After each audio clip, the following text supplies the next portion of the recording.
Olá pessoal, tudo bem? Guardar as pessoas chegarem aqui.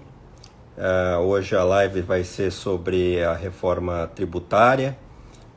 Eu vou receber, para minha felicidade, o deputado Rodrigo Maia, que é presidente da Câmara dos Deputados.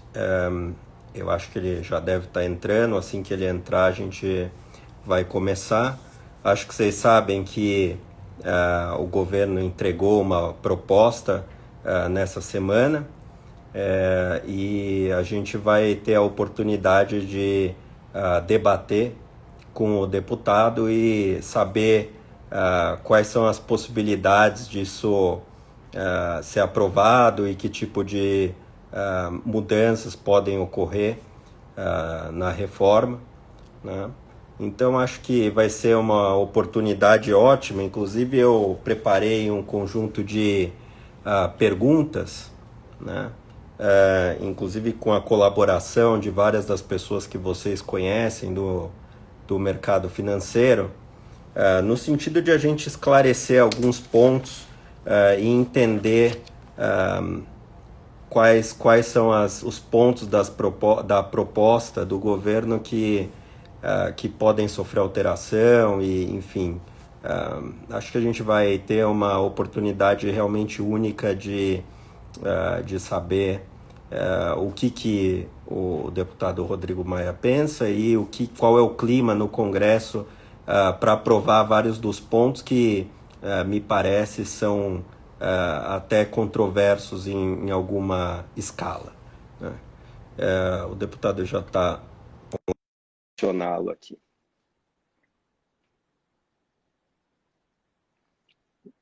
Está conectando.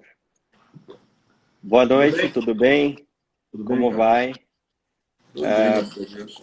Muito obrigado por aceitar meu convite.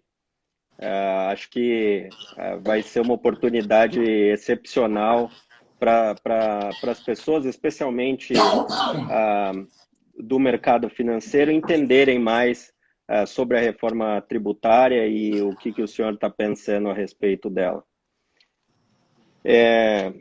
Eu acho que a gente devia começar com uma coisa até bem básica, né? Que é entender qual que é o objetivo de uma reforma tributária e por que ela é importante.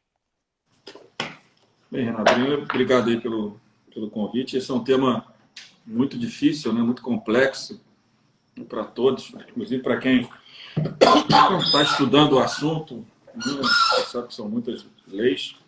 Eu acho que a gente está tentando começar esse debate desde a da legislatura passada, discutindo o que acabou virando a PEC 45 ou depois a PEC 110, né, do Senado, com aquele escopo na unificação dos impostos de consumo, né, de bens e serviços, né, que é uma tentativa de reduzir os litígios tributários, né, a guerra fiscal, né, a tributação, hoje se tributa, né, a produção, quer dizer, muitas leis, né, uma lei de ISS, 27 leis também de ICMS, os tributos federais. Então, a nossa intenção nesse debate que vem desde a legislatura passada, é começar esse debate. Só que não é um debate simples, porque as pessoas, como eu disse, como é uma coisa muito complexa, pelo menos para mim é muito complexo, certamente é complexo para muita gente, né? A gente está vendo as primeiras reações do setor de serviços, né? Sobre a proposta do governo, que é parte da nossa, né? O governo unifica PIS/COFINS, a gente unifica PIS/COFINS, IPI, ICMS e ISS com uma transição longa. Claro que a diferença da nossa para deles, uma diferença importante. Primeiro que a gente pega todos os impostos, então agrega mais interesses. E segundo que a nossa tem uma transição que dá tranquilidade a todos, aos estados, municípios, às empresas. Então, a gente está vendo que as pessoas ficam meio confusas. As pessoas acham que pagam 3,65 e vão pagar por 12%. Não é bem assim, né?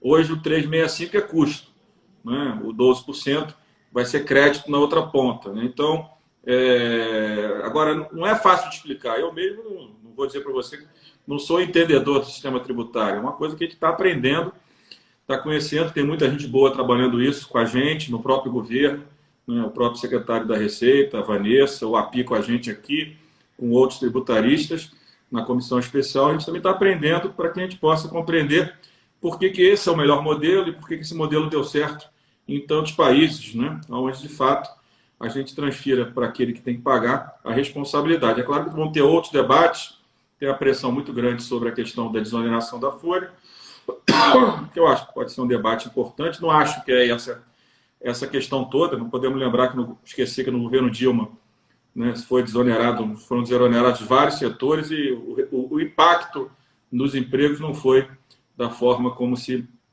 imaginou, né? E tem toda uma distorção na renda também e na propriedade que pode ser discutido, deve ser discutido.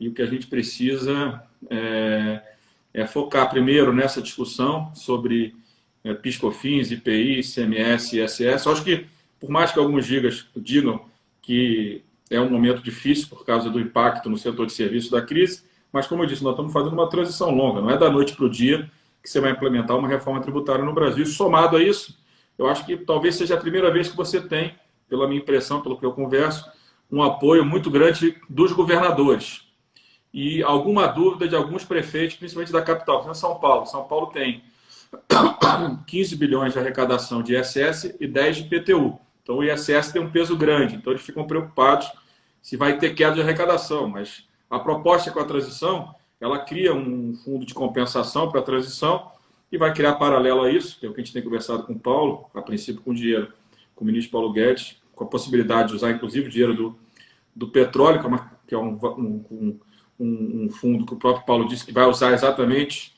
para essas políticas, que a gente possa fazer esse fundo de desenvolvimento regional, que é uma coisa que interessa muito aos governadores, aos prefeitos, principalmente nesse momento, né? A gente vai ter um pós-pandemia, com as empresas com lucro baixo, não é isso? Ou sem lucro, com resultado ruim, os estados e municípios numa situação fiscal dramática e o governo federal também.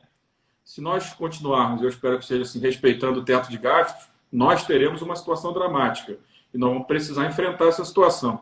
Eu não acho que a situação é abrindo o teto, eu acho que a situação é reduzindo os gastos para baixo, né? Reduzindo o tamanho da casa, não é isso? Né? Hoje o governo federal é um prédio de 1.000 andares, né? Mas se a gente virasse um prédio de 700 andares, sobraria um espaço aí para que a gente colocasse, né, colocasse estrutura para investimento ou política social, que é uma questão que vai ser muito importante com o aumento do desemprego e do aumento da perda de renda das famílias. Então tem muita coisa para fazer e acho que a tributária, só para encerrar essa primeira fase, eu acho que a tributária ela me dá a impressão, e ouvindo grandes economistas, como o professor Pastore, que a gente já fez muita coisa, né? Porque a gente fez a trabalhista que ninguém acreditava. O governo mandou 5 artigos, a gente fez mudanças em mais de 200, continuamos mudando nos últimos anos. Fizemos a Previdência, fizemos muitas mudanças, desde o presidente Michel Temer, também no governo Bolsonaro, e a economia não anda, né? É 1,5%. A gente acha que vai dar. A gente achava que esse ano ia dar 2% no início. Em fevereiro, a gente já estava vendo que ia dar menos de 2%. Tem o impacto da variável meio ambiente, que impacta o interesse de investimento do Brasil. Então, a minha impressão é que essa questão da tributária, como eu disse, pelo que eu estou aprendendo, pelo que eu ouvi, como eu já disse até do professor Pastore, que se a gente não fizer a tributária, a PEC 45, a 110, o projeto do governo, que todos estão na mesma linha, nós vamos continuar fazendo as outras reformas e o crescimento, eu acho que ele vai ter mais dificuldade de chegar, porque o ambiente de negócio continua muito prejudicado. O Brasil, como um bom ambiente de negócio, continua sendo um país que não dá essa garantia, essa segurança jurídica para os investidores. Não, sem dúvida. Eu acho que é importante ter algum tipo de reforma tributária, mas, pelo que eu entendi da proposta do governo, ela é menos ambiciosa do que a PEC 45, que já está proposta e, de alguma forma, em tramitação. E me parece que o governo colocou um band-aid no problema. Não seria o ideal, e a sociedade já não tem a maturidade para discutir uma reforma mais ampla como a PEC 45?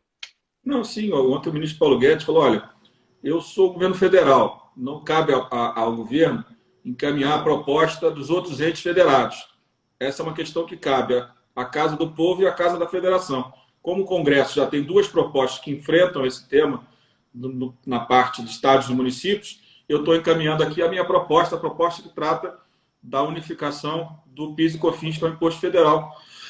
Então, eu acredito que o governo está interessado, sim, em ampliar o debate, como você falou, fazer uma coisa mais ampla, mas ele encaminha aquilo que cabe a ele. E acho que é bom, porque vai dar a possibilidade de que as pessoas possam conhecer. No início do ano, eu lembro que o Gustavo Borges gravou um vídeo criticando a reforma da tributária 45, que ia dar um impacto grande nas academias de ginástica. Primeiro, a maioria das academias de ginástica estão no Simples, né? Nós estamos tratando de 3, 4, 5 academias que vão ter algum impacto, alguma mudança. Aí, quando o Gustavo gravou esse vídeo, eu liguei para um amigo meu, que é diretor, né, dono de uma academia grande no Rio, e pedi para ele sentar com um técnico que redigiu a PEC 45. E o que ele achou que ia aumentar a tributação dele ia ter uma queda de pagamento de impostos de 100 milhões de reais. Só que ele estava com a informação desse ambiente do setor de serviços, aquela confederação, um cara que está sempre falando aí muita besteira, eu não sei o nome dele, é contaminado esse ambiente. Então, na hora que você senta, você começa a mostrar para as pessoas, você vê a própria OAB batendo muito na proposta, né? Sim. E eu até falei com o Felipe Santana, Felipe, você não está entendendo. Hoje o teu PIS, né, o teu 365 é teu custo. Né? Com a proposta, né, deixa de ser custo seu e passa a ser crédito do seu cliente. Teu cliente é pessoa jurídica. Geralmente o cliente do advogado é pessoa jurídica também. Então, e tem muito advogado que está no Simples também, então não tem problema. Né? Então, tem muita, vamos dizer assim, tem muito problema, assim, tem muita, vamos dizer, falsa informação, porque eu acho que tem uma parte do setor de serviços que só quer uma solução para eles. Deixa o sistema tributário como está, porque para eles, o setor de serviços, talvez não seja tão complexo, e reduz a oneração da folha. Né? Que, como eu disse, estou até pedindo para pesquisar nos outros países qual é o custo de fato da folha do Brasil, que a gente sabe que é alto, mas proporcional em relação aos outros países. Né? Porque, como a gente viu, né? Como eu te falei já no início, a Dilma desonerou 54 setores e o resultado foi muito ruim. Aí vão dizer, porque não foi para todo mundo, mas para aqueles que foram beneficiados, eu acho que o custo para o Brasil ele foi desproporcional àquilo que a sociedade, né, entregou de desoneração para muitos setores da economia brasileira. Eu acho que esse é um ponto fundamental de qualquer proposta de reforma. Né? O Brasil tem uma série de regimes especiais, né? Que se chama de regime especial, mas que, na verdade, é um certo privilégio para algum setor em relação a outro e, às vezes, até regionalmente. Né? Sem entrar no mérito de se é correto ou não, mas o fato é que não seria o caso de acabar com regimes especiais e, digamos, tratar os setores. Claro que tem sua especificidade, mas eu imagino que uma grande parte do problema que a gente tem se deve ao fato de termos aí regimes especiais para muitos setores, inclusive para setores, por exemplo, os bancos, né, que têm lucros no Brasil desproporcionais em relação ao resto do mundo. Acho que os bancos têm... Mas tem outros setores no Brasil que têm lucros maiores que os bancos, né? Não são só os bancos. Eu acho que os bancos têm produtos que distorcem o trabalho que muitos bancos fazem, até com muita qualidade no Brasil, que é o cheque especial e o cartão de crédito. Né? A taxa de juros gera uma grande rejeição. Claro, tem resultados grandes, sim, mas outros setores também têm. Mas você tem, como você falou, você tem regimes especiais, você tem setores que foram beneficiados ao longo dos anos, né, com esses benefícios, e foi uma construção. Né? Se você pegar o sistema tributário, a administração pública, a previdência, tudo acabou sendo concentrado o poder naqueles que tiveram poder de lobby no poder executivo e no poder legislativo. Né? Não estou falando de lobby errado, estou falando de lobby legítimo. Mas o que foi construído, pelo menos da Constituição para cá, foi um sistema, como eu disse, todos distorcidos. A Previdência sempre financiou os mais pobres, financiavam os mais ricos. na administração pública, a elite do serviço público nos três poderes concentrou salários muito altos em relação ao salário per capita da sociedade e também da base do serviço público. E no tributário, sem dúvida nenhuma, nós temos muitas distorções, setores que são beneficiados, né, por esses benefícios, somado a uma economia fechada, que também beneficia alguns setores, não é isso? A economia fechada tira a concorrência, faz com que alguns tenham competitividade por falta de competição no Brasil, não é isso? Alguns existem no Brasil porque não há competição, né? A economia é muito fechada, né? Então, eu acho que a gente devia exatamente acabar com essas distorções. O próprio Simples gera distorções, não é isso? Gera muitas distorções, inclusive. Distorções, o Simples, de alguma forma, ele certamente beneficia empresas, pequenas empresas, que reduzem a produtividade da economia brasileira, né? Porque eles estão existindo por esses benefícios. Por exemplo, a questão da renda. Você tem, não, sem dúvida, é uma questão alocativa. A economia tem uma escala eficiente. Se tem um monte de empresinhas pequenas lá, em vez de uma empresa grande, isso aí claramente é ruim para a economia em vários aspectos. Não tem distorções, por exemplo. Você tem alguém que tem uma renda de R$25 mil no Simples, paga o quê? 9% de imposto de renda, não é isso? Sim. O cara que está no lucro presumido, um valor parecido, paga 12%. E o trabalhador que ganha acima do teto do INSS está pagando 42%. Né? Está pagando imposto de renda, mais a contribuição, né? Mais a contribuição da folha. Então, quer dizer, a mesma renda pode pagar salários completamente distintos. E esse é um debate difícil de ser feito. Discutir lucro presumido vai ser um debate, você sabe que vai ser uma confusão muito grande. Mas essas distorções todas, elas acabam gerando, né, injustiças grandes no nosso país que precisam ser enfrentadas. Né? Muitas vezes as pessoas não gostam de fazer os debates, muitas vezes não tem voto na Câmara, faz parte da vida, né? Mas colocar os temas para o debate, eu acho que é muito importante. Eu acho que essa questão da tributária, voltando à tributária, eu acho que a unificação pela PEC 45, pelo tronco principal da 45 e da 110, dos 5 impostos, eu acho que seria mesmo com a transição, seria uma sinalização muito forte de uma preocupação do Brasil. E acho que esses benefícios todos, né, a gente tem que colocar no orçamento, né? Tem que ser transparente, né? Porque da forma como é feito, ninguém sabe quem está sendo beneficiado. Só quem está tendo benefício. Né? Mas a sociedade não está vendo. Então, eu acho que você tem que ter um orçamento mais livre, né? Onde dentro do orçamento o executivo e o legislativo possam decidir quais são as políticas que o governo, né, que o Estado brasileiro quer priorizar, mas dando transparência a esse debate, sem gerar essa guerra fiscal que o Brasil vem gerando nos últimos anos e beneficiando alguns setores de forma indevida. Por exemplo, essa questão que no final do Michel Temer foi feita, a renovação do benefício da indústria automobilística, eu acho que não faz nem muito sentido mais a alocação de recursos nesse setor. Né? Não me parece que é uma decisão acertada do país, mas já está feito, as indústrias acabam usando o benefício, né, para fazer os seus investimentos e a gente vai perdendo, às vezes, as condições de fazer mudanças e, de fato, ter os recursos públicos alocados de forma correta e os benefícios, né, também sendo para a base da sociedade. Hoje eu vi um debate, eu fiquei até achando estranho, que tributar, eu não sou a favor de imposto de grandes fortunas, eu acho que ele não resolve o problema, ele vai tirar as grandes fortunas do Brasil. Mas também não dá para dizer que tributar, que a CPMF é mais justa que o imposto sobre grandes fortunas. Quer dizer, não é possível que alguém ache que tributar a base da sociedade, como você vai tributar na CPMF, é melhor que tributar quem tem mais renda. Eu acho que não é nenhum nem outro. Né? Eu acho que é melhorar e acabar com as distorções do imposto sobre o consumo, da renda e da propriedade, para que a gente tenha um sistema que, de fato, ele não onere tanto a produção, não onere a mão de obra, claro, né? E que, de fato, a gente tenha uma cadeia que possa, né, estimular os novos investimentos no país. Sem dúvida. Eu acho que essa questão de ter aí regimes especiais e muitas distorções que até são apoiadas. O Simples, eu acho que deve ser muito apoiado, porque a maior parte das empresas do Simples são empresas que os donos são de classe média, né?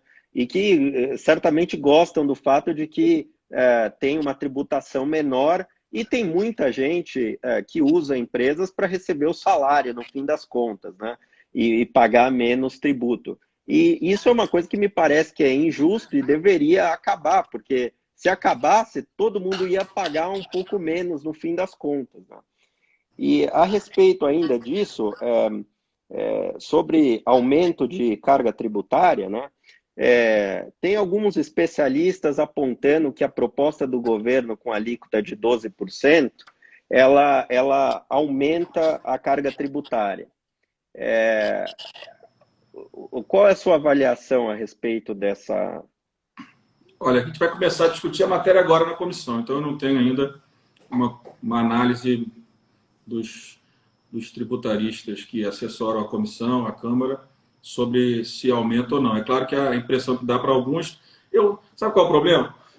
Quem está contra não quer discutir a qualidade da proposta, quer construir uma narrativa dos problemas. Como eu disse, você não está, como um cara do setor de serviço mostrou no Jornal Nacional, você não está saindo de 100 para 103 pontos alguma coisa para 112. Não é isso.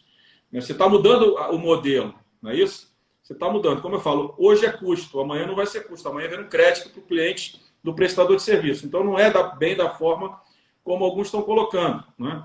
Então, nós temos que discutir se o modelo, né, ele vai gerar, na verdade, né, uma justiça tributária maior e vai gerar mais segurança jurídica para o investidor investir, né? Então, eu não tenho a conta ainda, não fiz as simulações, mas certamente não está indo de 3 para 12, como alguns querem vender para desmontar a proposta do governo. Eu acho que o debate não é esse. O debate é o modelo. Não é possível, eu já ouvi gente qualificada dizer, não precisa mexer no modelo, não. Cria CPMF que resolve. Cria CPMF para quem pagar a conta? Para a sociedade pagar mais uma vez a conta? Né? Nós temos um Estado muito grande, uma carga tributária muito alta. Então, o que nós precisamos é melhorar a qualidade do que a gente faz com o dinheiro que a gente já tem. Não é isso? Se a gente continuar deixando os problemas do passado vivos, né, e continuar criando novas receitas para criar novos programas que podem ser meritórios, sem dúvida nenhuma, nós vamos continuar criando um Estado que não vai crescer, que vai travar a economia, que vai reduzir a produtividade. A gente sabe que a CPMF traz tudo isso, né? A CPMF ele não vai melhorar o ambiente de negócio, não vai melhorar, né, a produtividade da economia, vai travar o nosso crescimento. Então, não Inclusive adianta. vai piorar, não só não vai melhorar, como vai piorar. Vai piorar. E acumulativo, quer dizer, você está mudando para um modelo onde, né, o imposto não é acumulativo. Nós estamos, por outro lado, debatendo, alguns defendendo a criação do imposto que a pessoa vai pagar em todas as fases que usar. Então, quer dizer, é uma coisa que não faz, para mim, não faz sentido, né, esse debate sobre nenhum novo imposto. Enquanto você não organizar a estrutura tributária complexa que o Brasil tem, você discutir novos impostos, eu acho que é o discurso mais fácil. Eu transfiro para a sociedade uma responsabilidade que é do político, que é do agente público, do poder executivo e do poder legislativo. Mas só fazendo um contraponto, desculpa, talvez a sociedade também tenha uma parcela de responsabilidade, porque a sociedade também não quer a desobrigação do Estado em relação a certos serviços, né? Que ele tem. Então, fica uma coisa que, assim, todo mundo quer ser rico e bonito. No rico e bonito talvez seja não seja factível, né? Não tem solução fácil, não tem solução mágica, mas todo mundo faz a crítica do sistema tributário, da administração pública, contanto que você não mexa na sua parte do jogo, né? Não, na minha não, o meu incentivo é justo. Não é justo é o do outro ali, que é uma empresa ineficiente, um setor ineficiente. Então, o nosso problema é que a construção, como eu já disse aqui, a construção do nosso Estado foi feita exatamente pela pressão, pelo lobby democrático, legítimo de muitos setores públicos e privados que construíram essas distorções todas que nós temos, né? E nós temos esse Estado que não anda, né? Não cresce, não anda, não cresce. As desigualdades vão aumentando, as distorções vão aumentando. Então, eu acho que ter coragem de enfrentar esse debate da questão tributária, eu acho muito importante. Eu estou convencido que também não dá para a gente achar que só cortando despesa, né, só cortando gasto, a gente vai resolver o problema. Porque, por um lado, também a sociedade tem demandas, e esses recursos eles vão voltando para a sociedade de alguma forma. Né? Então, eu acho que caminhar para a reforma administrativa, né, principalmente olhando o foco da melhoria da qualidade do gasto público. E, por outro lado, pensar como é que você pode assim ampliar a base tributária, aumentar a arrecadação sem aumentar impostos, aumentar a arrecadação pelo crescimento econômico, é o único caminho. E o crescimento econômico, pelo que eu estou ouvindo aí de muitos economistas há um tempo, é esse ponto-chave aí da unificação dos impostos de bens e serviços. Para mim, estou convencido, pelo que aprendi, que tem um peso grande nessa possibilidade. Claro que tem outras variáveis hoje no Brasil, tem a questão do meio ambiente, que é uma variável que está colocada, gostem alguns ou não gostem, mas está colocado o tema, não tem muita alternativa, né? Mas acho que daquilo que cabe ao Congresso, eu acredito que a tributária é o que tem mais peso, junto com essa discussão sobre melhoria do gasto público, não é isso?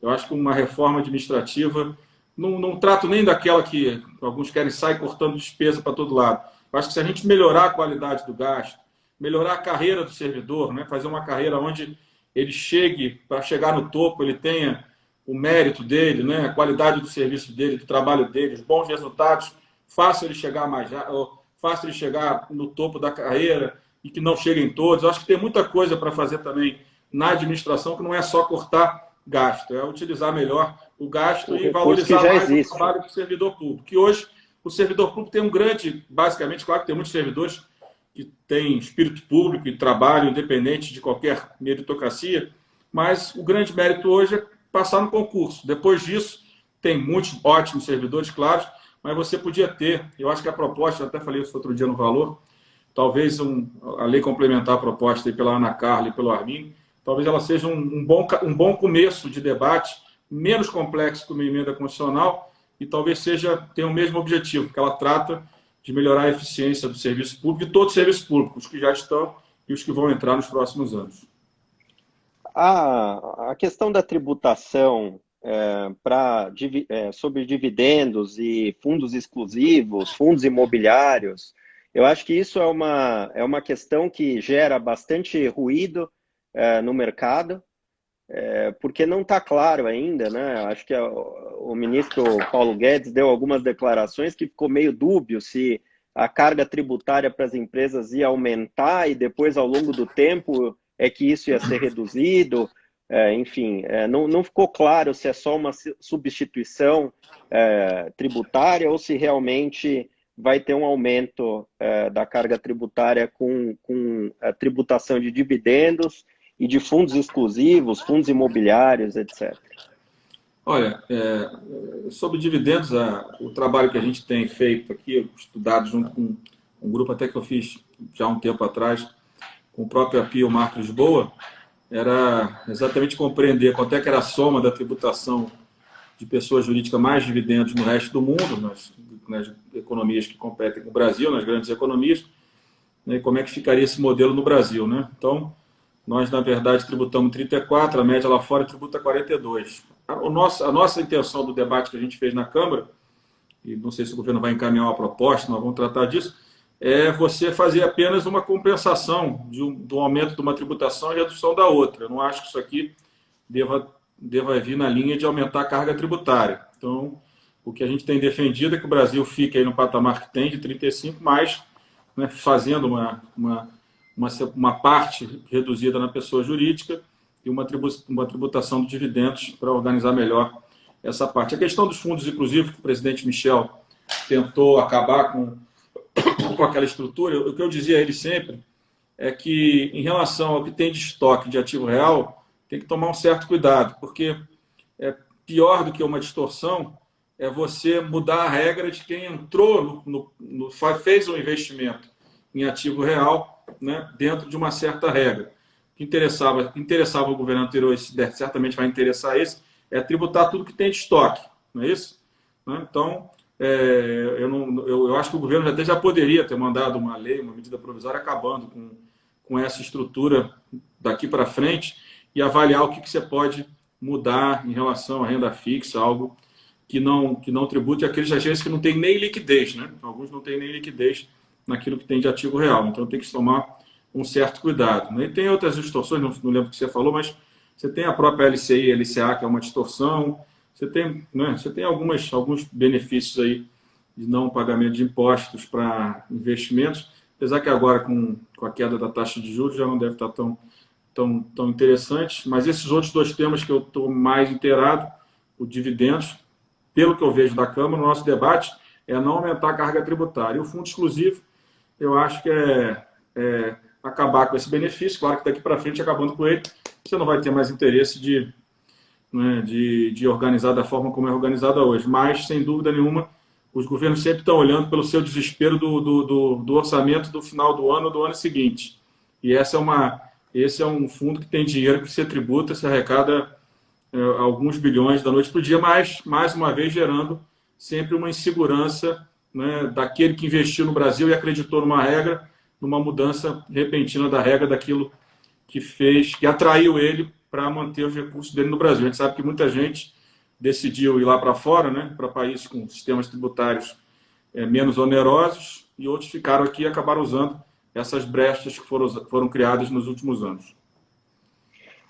Eu acho que essas brechas, né, elas é ruim jogar, mudar o jogo no meio, né?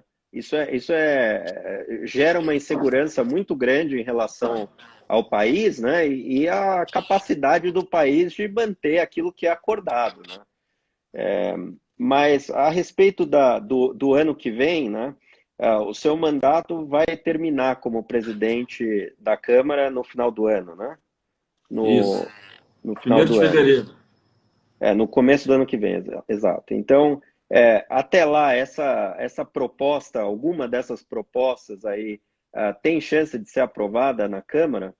Eu espero que sim. Eu espero que a tributária esteja aprovada na Câmara, pelo menos, com um ótimo diálogo com o presidente Davi, com o senador Roberto, que veio almoçar comigo hoje, que é o presidente da comissão mista, que a gente consiga sair da comissão com um texto convergente, que vote na Câmara e pelo menos que a gente termine esse processo na Câmara. O ideal é que termine no Congresso.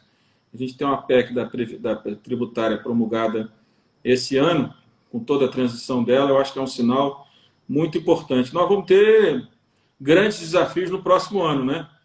Carga tributária é alta, como eu já disse, endividamento alto em relação ao PIB, teto de gastos, espaço muito pequeno, não é isso?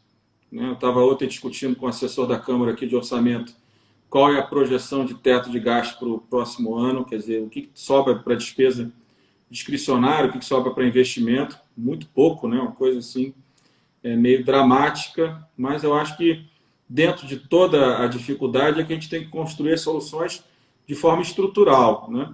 Como eu disse, você abrir o teto de gasto, criar um novo imposto para ter receita para gastar, aí olhando já a eleição, aí já desorganizou tudo que está sendo construído. Então, eu acho que o nosso grande desafio para o próximo ano é sentar em cima desse teto de gastos aí, não deixar ninguém mexer, porque as tentações são grandes e elas vão gerar aumento de carga tributária ou de dívida, que no final acaba sendo paga pela sociedade também. Não tem jeito, não é isso? Então, alguém vai ter que pagar a conta no final. Na dívida pública é quase toda dívida interna, é a sociedade que vai pagar essa conta. Muitas vezes ela não sabe.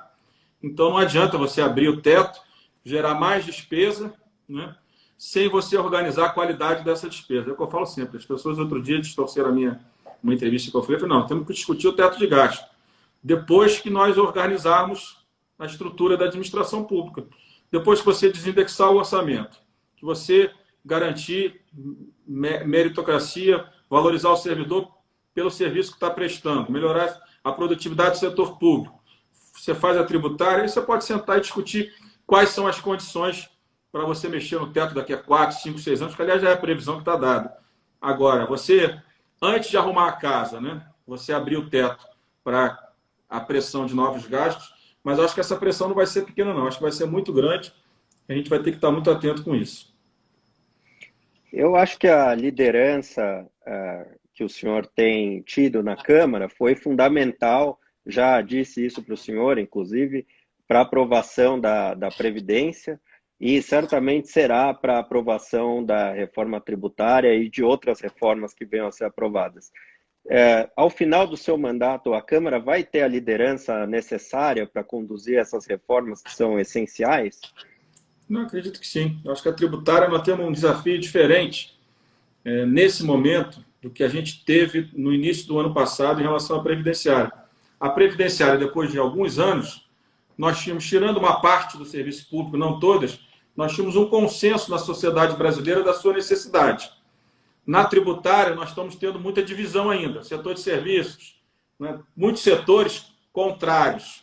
Né? Então, a gente vai ter um grande desafio de agora, que foi apresentada a proposta do governo, por mais 30, 40, 60 dias, da necessidade de explicar a reforma tributária para mostrar que as contas que alguns sindicalistas do setor de serviços estão fazendo, elas não estão corretas.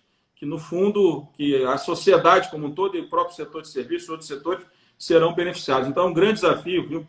Não apenas quem vai me suceder depois, mas a gente conseguir primeiro organizar a narrativa nos próximos 45 dias para acalmar a maioria das pessoas, porque as pessoas não serão afetadas do jeito que estão imaginando, para a gente poder fazer a reforma tributária andar na Câmara e no Senado ainda esse ano. E acho que para o próximo ano, né, um sucessor que possa continuar a agenda, né, de reorganização do Estado brasileiro.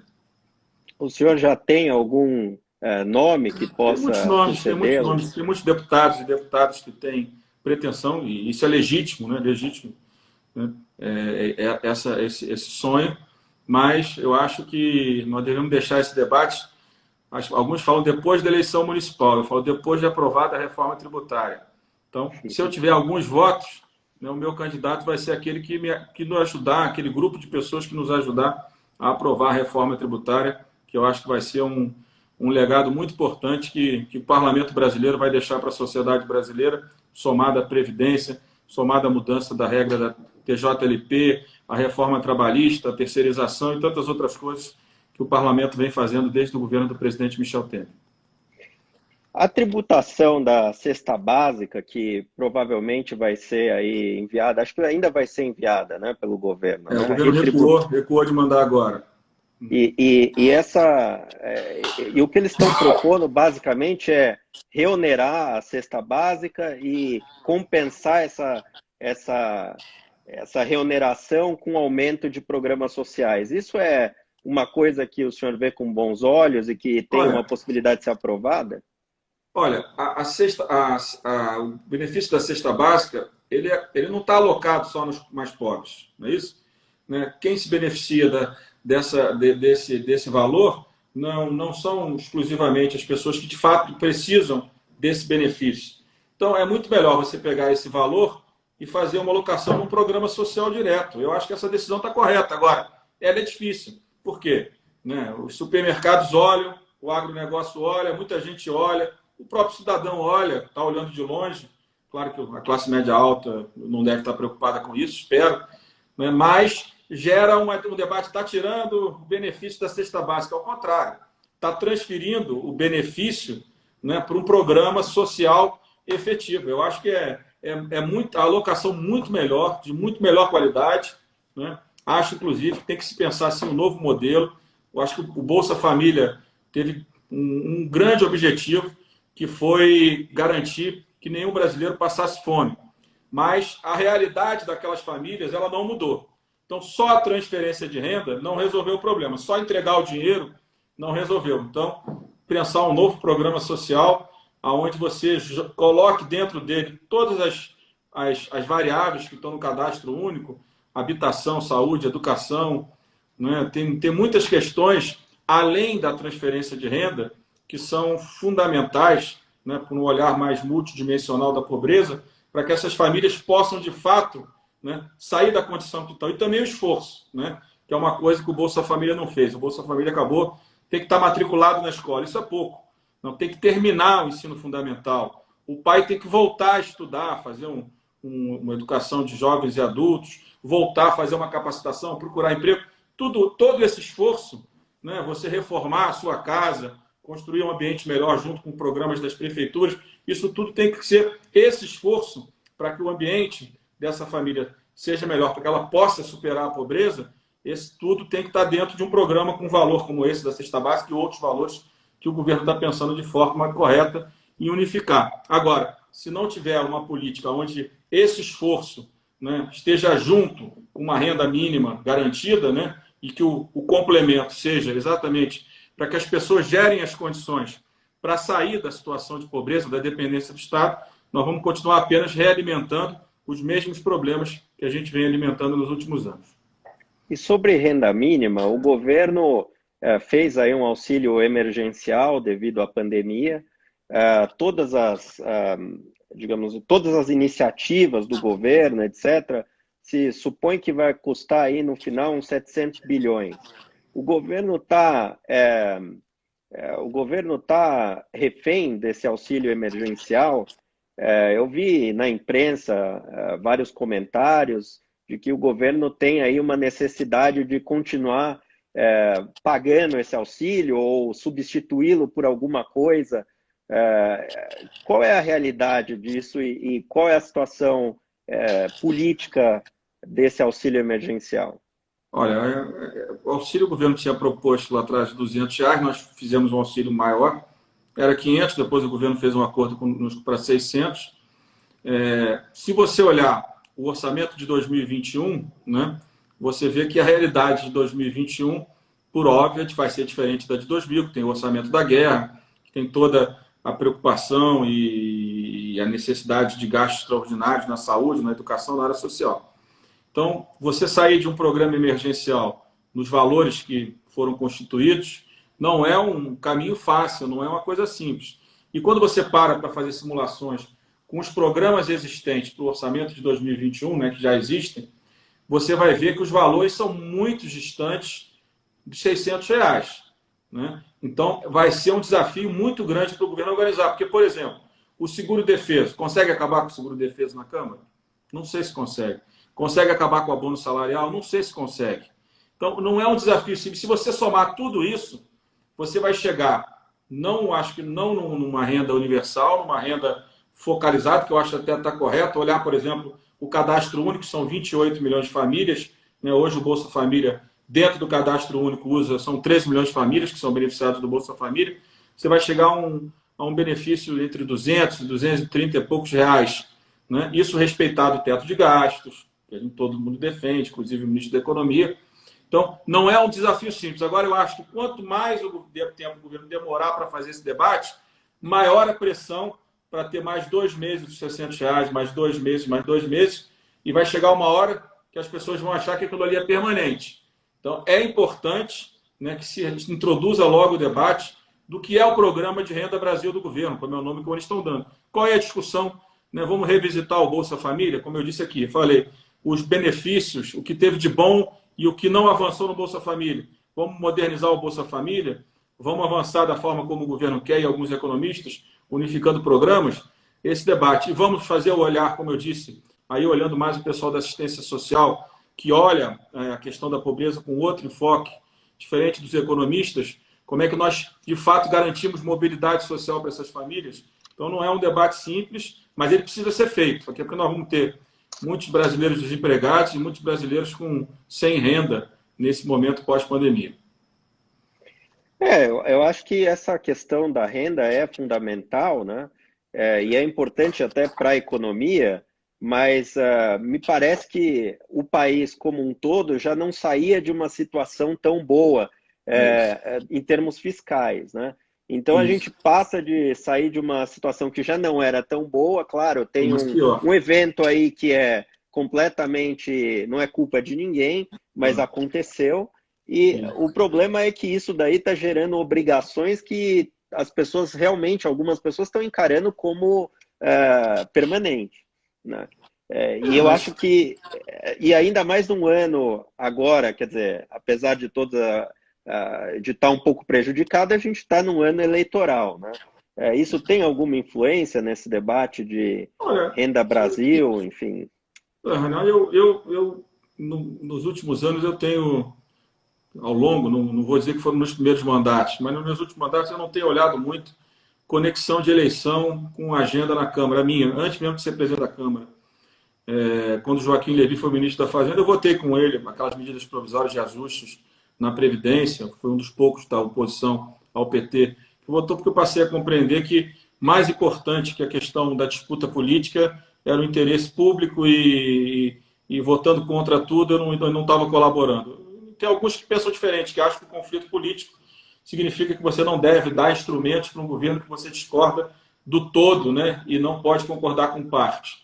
Então, eu não vejo assim, mas eu tenho o sentimento que pode estar começando a ter uma contaminação de como fazer essa questão do auxílio emergencial, quando acaba, como acaba, porque as eleições estão aí na frente, aí em novembro, e certamente elas podem impactar. Eu espero que não, e espero também que a gente não deixe, né? Porque se a gente discutir, do meu ponto de vista, novo imposto e discutir teto de gastos, significa que a eleição de 2022 foi antecipada, você não acha?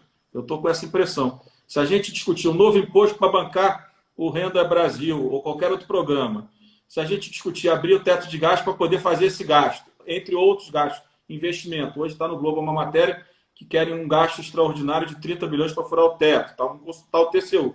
Se isso prevalecer, significa que, infelizmente, a eleição de 2022 foi antecipada e essa pressão prevaleceu tanto no Poder Executivo quanto no Poder Legislativo. Eu espero que não. Eu acho que a gente deve continuar avançando com as reformas e aproveitando que nós tivemos a boa ideia da PEC da guerra, para que no curto prazo a gente possa garantir todas as condições que os brasileiros, no campo da saúde, da economia e da preocupação social que todos nós temos com aqueles que ficaram mais vulneráveis nesse momento. Eu acho que o senhor colocou essa questão de uma maneira muito delicada, mas me parece realmente que tem alguma contaminação meio populista a respeito do que se deve fazer com esse programa e com outros programas. Eu não sei nem se é populista, eu compreendo. Imaginar o presidente do Brasil, um governador, um prefeito, vendo que você viu que o número de contaminados hoje no Brasil bateu recorde, né? Acho que 60 mil contaminados, um negócio muito grande, né? Espero que não continue assim. Então a pessoa olha aquilo ali, ainda vamos ter alguns meses até a vacina, não é isso? E aí ele olha aquela renda ali para garantir para a pessoa que tem menos. Eu não olho por esse olhar, mas é claro que no permanente, aí eu passo a olhar com o olhar que você tem. Né? Se abrir o teto e criar um imposto para financiar programas, como foi feito no ano passado, de 96 a 2004, o que nós fizemos? Aumentamos a carga tributária em 9% do PIB para criar bons programas, não é isso? Que iam melhorar a vida das pessoas, e a gente viu que o resultado real foi muito pequeno em relação a 9%, 10% do PIB a mais de carga tributária para a sociedade pagar essa conta. Então, se a gente abre o teto e cria mais tributo, independente do tributo, não quero discutir CPMF, porque todo mundo sabe que eu tenho uma divergência em relação ao governo, mas se a gente fizer as duas coisas, aí eu acho sim, não vou dizer nem que é populista, mas nós estamos antecipando, sem dúvida nenhuma, a preocupação com 2022. Eu acho que o senhor não quer comentar sobre o CPMF, mas acho que essa é a pergunta... eu sou contra, vou continuar que contra. Todos estão se fazendo agora. E acho que não passa na Câmara, é meu sentimento. Essa CPMF aí, que agora tem um nome bonito de Imposto sobre Transações Eletrônicas... Que nada mais é porque que um adicional do IVA, né? Só pode ser isso. Né? Mais carga tributária, não resolve. Agora, sabe o que eu acho também? Nós estamos fazendo muito debate, Paulo Guedes, a gente, os assessores. Vamos esperar o presidente da República. Se o presidente da República encaminhar a emenda, o debate vai ter que ser feito. Eu vou trabalhar para que ela seja derrotada na comissão especial, para que ela não vá nem a voto. Mas, se o presidente da República assinar, hoje me perguntaram sobre privatização de uma estatal. Eu falei, eu não vou responder a minha opinião até o presidente da República mandar a lei. Porque a gente fica discutindo os temas com os técnicos do governo, que ficam pensando no mercado ótimo, e se o presidente da República não colocar o debate na mesa, o que adianta eu ficar debatendo essas matérias? Né? Então, CPMF nós estamos discutindo muito. Né? A CPMF, o imposto digital. Mas vamos ver se o presidente vai mandar. Se o presidente mandar, vira outro debate. Né? Da mesma forma que uma privatização de uma empresa que hoje um repórter me perguntou. Então, eu vou aguardar o governo presidente mandar. Porque senão a gente fica discutindo, gastando energia, e aí o Paulo fica chateado de um lado, eu incomodo do outro, e a gente não avança no principal, que é a PEC 45, a PEC 110 e o projeto de lei que o governo mandou essa semana, que devem ser as nossas prioridades, e trabalhando em conjunto. Estive com o Paulo Guedes essa semana passada, foram ótimas conversas, eu espero que a gente continue assim, né, dialogando, construindo né? Não, e eu acho que o não fazer um mercado, enfrentamento político inclusive, entre a gente. eu acho que o mercado, inclusive, reagiu muito bem a essa, digamos, reaproximação dos senhores, porque o dólar caiu, o CDS do Brasil caiu, a Bolsa, enfim, já tinha subido bastante, mas eu acho que o humor realmente melhorou um pouco com esse encontro que os senhores tiveram, e acho que isso é importante. Acho que o mercado entende essas sinalizações e elas são importantes, né? E no caso de o Brasil não fazer essas reformas e eventualmente de furar o teto, etc., nós vamos continuar não crescendo e continuar sendo um país que basicamente o investidor estrangeiro gasta hoje o mesmo tempo para olhar Brasil que ele gasta para olhar Egito, Tailândia, países que são, enfim, muito menos importantes do que o Brasil no cenário global. Mas, meu amigo, te agradecer aí, vou ter que ir para uma outra reunião agora. Agradeço muito a oportunidade, acho que foi muito esclarecedor. Eu que te agradeço. E fico à disposição, esse canal é seu. Ótimo. Sempre que Obrigado. o senhor quiser fazer uma live assim, está convidado. Tá bom. Não me chama de senhor, não, porque como é que eu estou jovem com essa camisa. Só estou acima do peso, tá bom? Um abraço. Muito obrigado, aí. então. Um grande abraço. Tchau, tchau. Obrigado a cada um de vocês.